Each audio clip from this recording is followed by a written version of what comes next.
I'm Beth Emery here at Disco Doll Studio, 4632 North Florida Avenue. And we have Michele Young here today as our featured August artist. Michele is a colored pencil artist. And behind me, I have Common Ground. Common Ground. And Michele, we have all of these images of something that I think we can all relate to, thus the name Common Ground. Well, we'll just start out with the imagery. It is colorful works depicting common places, common things. I want to say America because we have one of your images that does have writing on it that is in English. So yes. So tell me, how do you get these scenarios together? Well, the images that I choose usually is just, when I started off drawing, I started trying to challenge myself to find different textures to represent textures in colored pencil, which is a little bit tricky. So the first thing I drew was a cat because obviously that was fur. And then I moved on to water and leather, as you can see, and wood. And then I started kind of, well, I did a diner because I wanted to do the chrome. Chrome and metal is also kind of tricky to get rendered in colored pencil. And when I did the diner, it was the hamburger and the French fries and the food. And I just loved it so much that I kind of gravitated towards drawing more food. So I guess the answer to that would be I choose subjects that have a variety of textures, and then I also really enjoy drawing food. So it's kind of a combination of both. And like you said, I like to draw things that are familiar to people and things that bring back memories and happy memories for people. Well, that's it too. A lot of it is what's in our motor memory of what we remember. We remember baking. We remember sliced fruit. Right. We remember chocolates on a little plate. Yeah. And on this other wall over here, some bigger images, you have pastimes and music and a scenario from a farm maybe. Yeah. Why color pencils, Michele? I mean, how did you pick up that? That's a good question. Well, I was thinking about it as I was, thinking about our interview today, and it's kind of funny because it's not funny, haha, funny, but my art is my intention is to bring back memories. Well, one of the memories that I have of my family, my uncle is an artist, and we used to live in New York, and upstairs in his studio, he had all these colored pencils, and they were just all different colors and beautiful jars, and the smell, you'd walk in there and you could smell the wood casings.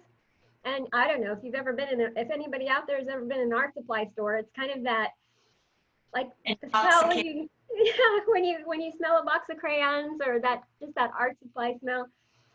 So so that's kind of what I knew. And then when I was in high school, everything I drew in high school was just color pencils. I had a very old set of vintage colored pencils that were really high quality. And I drew in high school with colored pencils, and then as I got away from it as an adult, because I have a career in teaching, but when I came back to it, I just picked up the pencils because that's what I knew. Awesome. Well, I've had the best time researching color pencils. And you know, this wonderful thing, Google, just allows you to quickly know exactly where it all came from. Yes. And you and I had talked about the origination of the pencil by Mr. Conte. Yes. And we artists know that that enveloped into, it was just then called the pencil because he was commissioned to do it.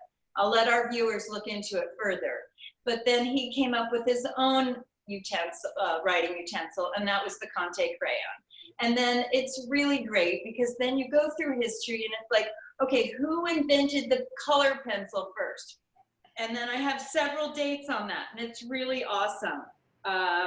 I have, let's see, 1832 was Derwent, but then 1 year later in 1833, Statler, and then 1 year later after that, Faber-Castell. Ah, So that's very I interesting.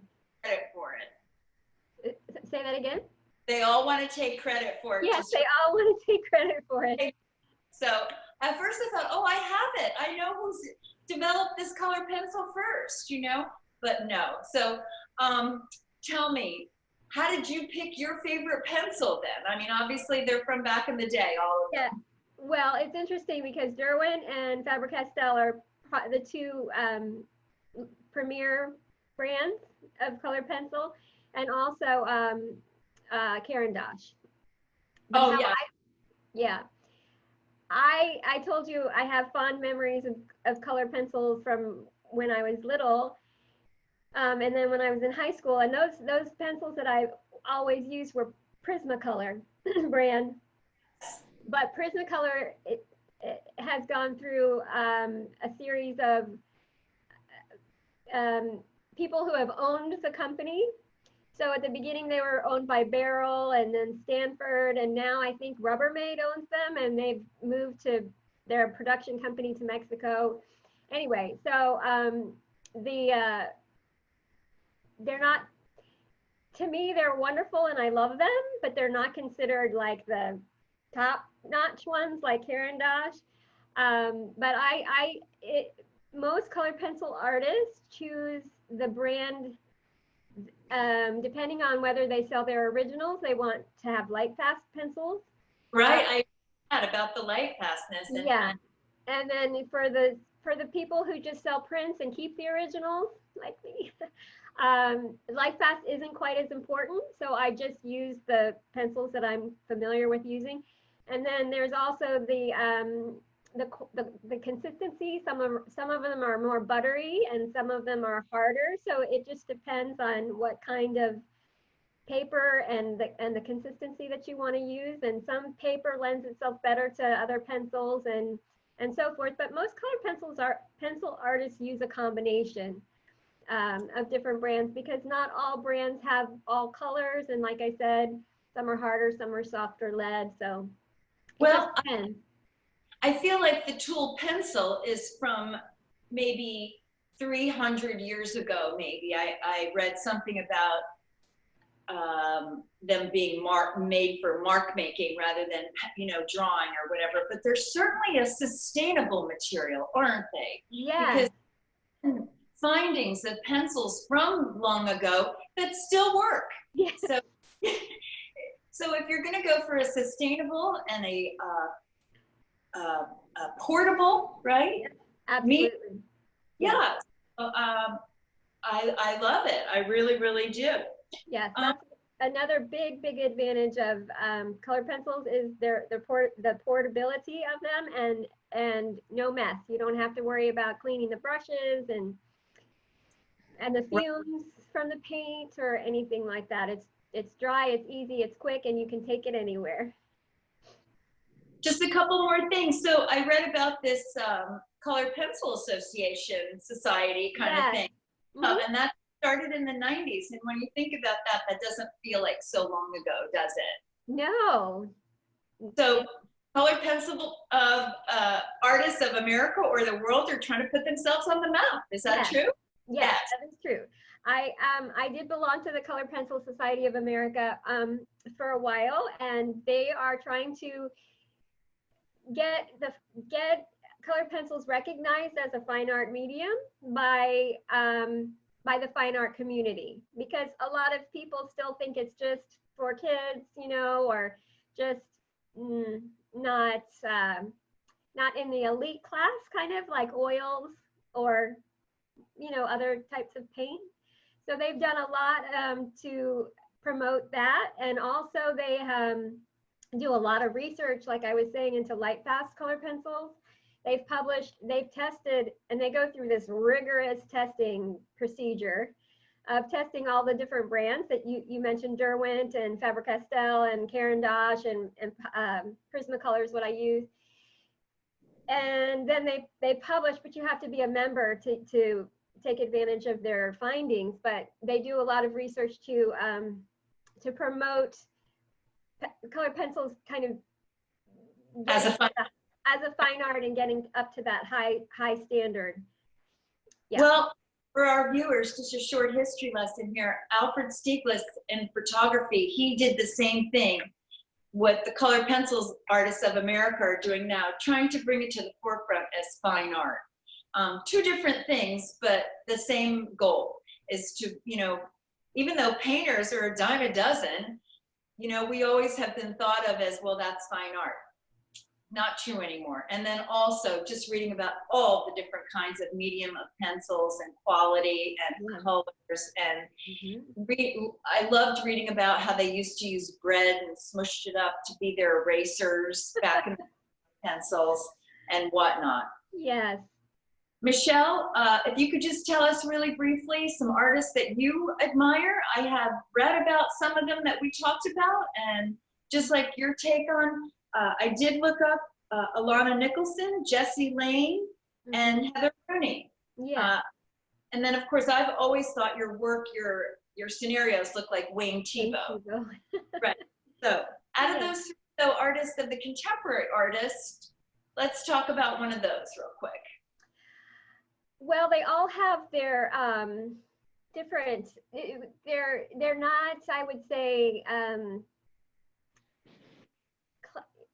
well, I shouldn't speak because I'm not sure, but I don't think they are all classically trained, but I think many of them are self-taught, and they're more contemporary, like you said, and they've gotten their exposure through YouTube, but their talent is incredible, and they all have something different that they bring. Heather Rooney is does photorealism, and if y'all are interested out there and you look up her work, you wouldn't be able to tell her work apart from a photograph. And she does people mostly.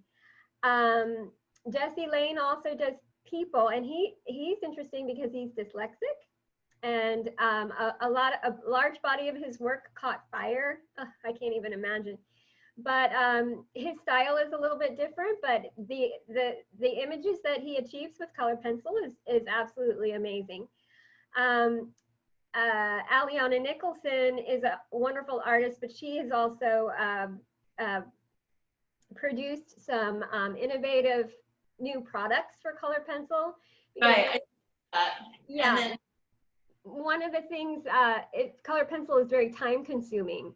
And to get that smooth blended look, like that painterly look that they call it, there's different methods of blending. And so she's invented some products that makes that a little bit easier. She's also just invented a new kind of paper.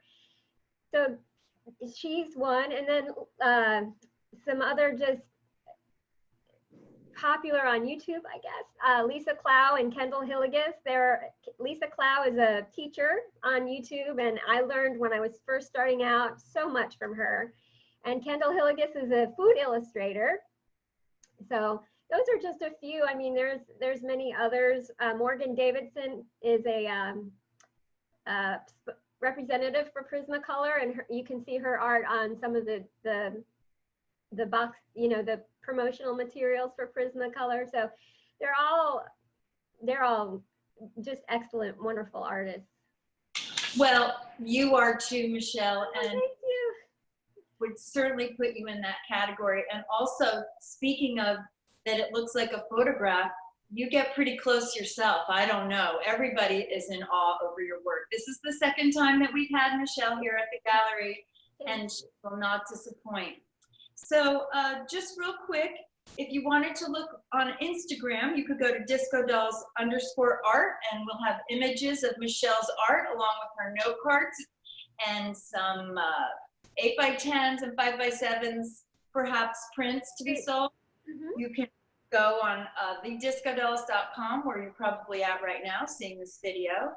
And then Michele has her own Instagram account, and that is MicheleYoungArt.com. Michele spelled with one L, so it's MICHELE, youngart.com. No, the Instagram is Michele Young Art. And then the website is MicheleYoungArt.com. Well, I hope that we've made people interested in the color pencil, because it is a great alternative to painting. And folks, it takes time, and the layering is just as much as painting. Yes. So, yeah, but it's a great way for a beginner to start out, and it can take you, you can take it in all different directions. So I want to remind everybody that they can come to our location, our store at 4632 North Florida Avenue, and see Michele's work. Well, we have masks here, but please, if you have one, wear a mask, and we can see the gallery right here. I can't think of anything else other than about 30 million questions about being a colored pencil artist that I've loved learning about, and Mr. Conte being the inventor of the pencil. yes, yes. Thank you, Michele, for giving us happiness for this month about with your Common Ground images. And thank you for joining me this morning here at the gallery.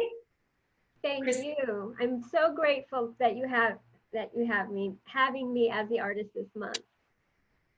Thank you so much, Michele, and we'll see you soon. Okay. Bye-bye. Thank you. Bye.